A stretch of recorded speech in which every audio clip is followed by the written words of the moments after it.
जय हिंद साथियों। आपका स्वागत है सरकारी स्टडी कैपिटल के यूट्यूब चैनल में। जैसा कि हमारे बगल में आपके गौरव सर खड़े हैं और गौरव सर को का एक आज एक खुशी का दिन है। गौरव सर का आज यूपी पुलिस का फर्स्ट कटअप में इनका नाम है। सर को बहुत बहुत बधाई। बहुत बहुत धन्यवाद सर। तो आइए गौरव सर से हम लोग बात करते हैं कि इनका मार्क्स कितना आ रहा था और अभी जो मार्क्स के कट ऑफ के अकॉर्डिंग जो भी चीज़ें हैं डिटेल गौरव सर से एक बार बात कर लेते हैं। सभी को राम राम। जितने भी मेरे साथी यूपी पुलिस की तैयारी कर रहे हैं, जिनका हुआ अच्छी बात है, जिनका नहीं हुआ अभी आपके पास एक मौका और है। 40,000 वैकेंसी आने वाली है, तो आप उसमें लगे रहिए। जैसा कि क्या है कि मेरा जब मैं आंसर किया था उस टाइम पे मैंने अपना मार्क्स मिलाया था, तो मेरा 220 के आसपास आ रहा था। और कुछ गलतियां मैंने भी की थी, क्योंकि मैं उस टाइम पे सीजल की तैयारी कर रहा था, मैंने बहुत ज़्यादा फोकस नहीं किया था इस पे। तो इसीलिए मेरी थोड़ी हिंदी में गलतियां हुई थी, नहीं तो मार्क्स और अच्छे आते।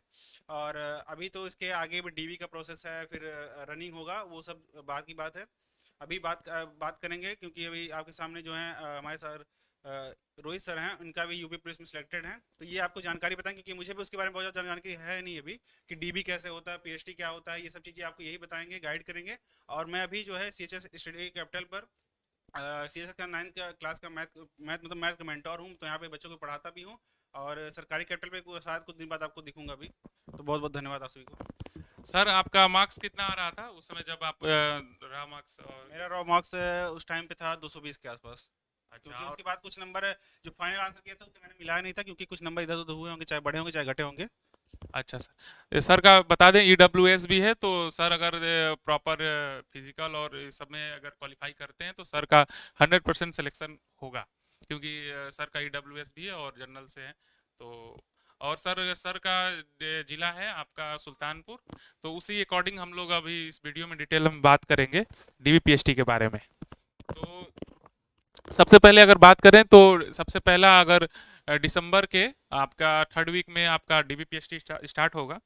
तो उसमें सबसे पहले डॉक्यूमेंट के लिए अलग से हम लोग डिटेल एक वीडियो लेके आएंगे कि क्या क्या डॉक्यूमेंट्स की रिक्वायरमेंट है। और अ, उसमें भी बहुत सारे होते हैं कि आपका कई कई बच्चों के ओबीसी और ओबीसी के सर्टिफिकेट केंद्र और स्टेट के जो होते हैं अलग अलग। और उसी तरह से आपका caste certificate income income certificate लगता है या नहीं लगता है। फिर आपका 10+12 का जो वो मार्कशीट है, उस मार्कशीट में आपका जैसे ओपन बोर्ड से बच्चे फॉर्म भरे रहते हैं, तो उसमें भी वो बच्चे भी परेशान होते हैं कि मेरा ओपन बोर्ड से है तो कोई दिक्कत तो नहीं होगा। तो इसके ये भी एक इशू आता है बच्चों में। तो उस पे भी हम लोग एक डिटेल वीडियो लेके आएंगे, तो उसके लिए डॉक्यूमेंट के लिए आप लोग टेंशन ना लें। और सबसे पहले बात कर लें तो स्टेप बाय स्टेप एक नॉर्मली हम लोग देखेंगे। तो सबसे पहले अगर डीबी में बात करें तो दिसंबर में जब भी आपका डीबी होगा तो सबसे पहले आपका जो भी डॉक्यूमेंट है उस सबको प्रिपेयर कर लेंगे। फिर फोटोग्राफ और सारे डॉक्यूमेंट्स के चार चार पाँच पाँच फोटो कापी आप लोग करा लेंगे।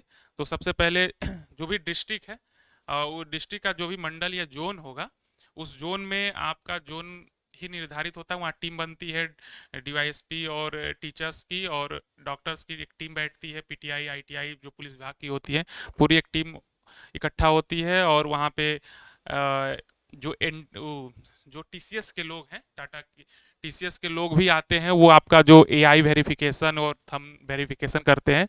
तो वो सब के लिए भी पूरी टीम वहाँ पर लगी रहती है। तो सबसे पहले आप अगर जैसे बनारस है तो बनारस के आसपास जिला जैसे बलिया गाजीपुर आजमगढ़ जौनपुर, ये सब के बच्चे बनारस आएंगे। अलग अलग डिस्ट्रिक्ट के अलग अलग या अलग जैसे वो उन लोग का ऊपर है, विभाग के ऊपर है कि आप मार्क्स से बुलाएंगे या फिर डिस्ट्रिक्ट वाइज बुलाएंगे। फिर वहाँ पे बुलाया जाता है लाइन लगा के, फिर अलग अलग मार्क्स या जो भी जैसे भी कैटेगराइज करके फिर वो एंट्री किया जाता है। एंट्री करके सबसे पहला काम होता है आपका ऑथेंटिक जो मतलब वो वेरिफिकेशन होता है, आपका पर्सनल वेरिफिकेशन वो होता है कि आप जो एग्ज़ाम दिए हैं वही इंसान है जो आप एग्ज़ाम दिए थे। तो वो चीज़ें सब वेरिफिकेशन होने के बाद आपके अगले स्टेप में चले जाते हैं। अगला स्टेप में आप जाएंगे तो सबसे पहले आपका फिर डॉक्यूमेंट वेरिफिकेशन होगा। डॉक्यूमेंट वेरिफिकेशन होते ही उसी के जस्ट बगल में आपका पीएचडी होगा। पीएचडी में सबसे पहले आपका चेस्ट हाइट और ये दो चीज़ आपकी नापी जाती है, हाइट और चेस्ट। वेट नहीं नापा जाता है, लड़कियों में वेट नापा जाता है और लड़कों में वेट नहीं नापा जाता है। तो यहाँ से आप अगर क्वालिफाई कर जाते हैं तो फिर आपका फाइल एक हो जाती है, एक फाइल बनती है पूरी। वो फाइल फिर आप भर्ती बोर्ड चली जाती है, सारे डॉक्यूमेंट नत्थी होके फोटो कापी सब होके।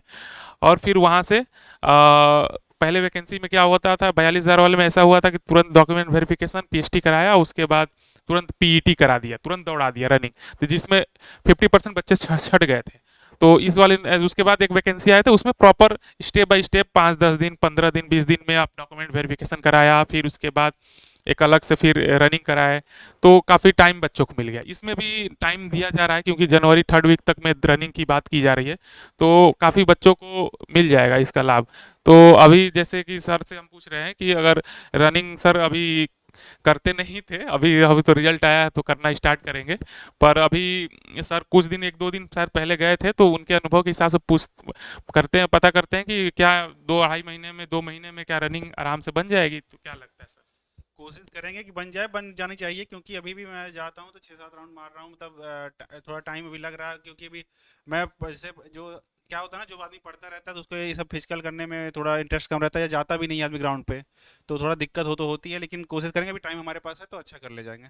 हाँ सर, सबसे अच्छी बात है कि सर स्पोर्ट्स से भी जुड़े हैं, तो ये संडे को अपना क्रिकेट या कोई ना कोई स्पोर्ट करते रहते हैं, तो सर का फिजिकल बढ़िया है, तो ये सर अच्छा कर ले जाएंगे, क्योंकि एसआई सीपीओ में भी इनका रनिंग निकला हुआ था, तो सर का उम्मीद है कि आराम से हो जाएगा। तो जो अगर दौड़ में भी बात करें, तो रनिंग में जो बच्चा अगर ग्राउंड से जुड़ा हुआ है, गांव से, ग्रामीण सेक्टर से, क्षेत्र से जुड़ा हुआ है, तो उसका दौड़ वगैरह के लिए ज़्यादा दिक्कत नहीं होगा, और 2.5-2 महीने लमसम मिलेंगे, तो आराम से 1-1.5 महीने, 2 महीने में आराम से दौड़ बन जाता है। मेरे टाइम पे मेरा 20 दिन, 25 दिन में मेरा रनिंग बन गया था। और तो फिर इसके बाद बात करें तो ये चीज़ पूरा उस दिन होता है पूरा। तो इसमें कोई आप लोग को डाउट नहीं होगा, अगर डाउट हो तो कमेंट बॉक्स में कमेंट करिएगा, और उस पे हम लोग अलग से वीडियो लाएंगे, और जो भी इंटरनल विभाग में चल रहे हैं कि हाँ कब तक ट्रेनिंग होने के चांसेस है, क्योंकि इंटरनल में जो भी चीज़ें हैं आपका, ट्रेनिंग सेंटर को क्षमता बढ़ाना, और ट्रेनिंग सेंटर की साफ़ सफाई, और जो भी बजट और सब, इस सब के बारे में भी चल रही हैं अंदर में। बाकी आपका इसके बाद रनिंग कराएगा, फिर रनिंग कराने के बाद एक फाइनल आंसर की फाइनल रिजल्ट देगा, उस रिजल्ट के बाद आपका मेडिकल होगा, मेडिकल के बाद आपका ज्वाइनिंग होगा। तो ज्वाइनिंग वगैरह इस सब के लिए हम लोग एक अलग से वीडियो बनाएंगे, कब तक ज्वाइनिंग और कट ऑफ, और इसके बाद हम क्या दोबारा कट ऑफ आएगा कि नहीं आएगा रनिंग का, तो इसके लिए हम लोग जुड़े रहिए चैनल के साथ और बने रहिए। चलिए आगे।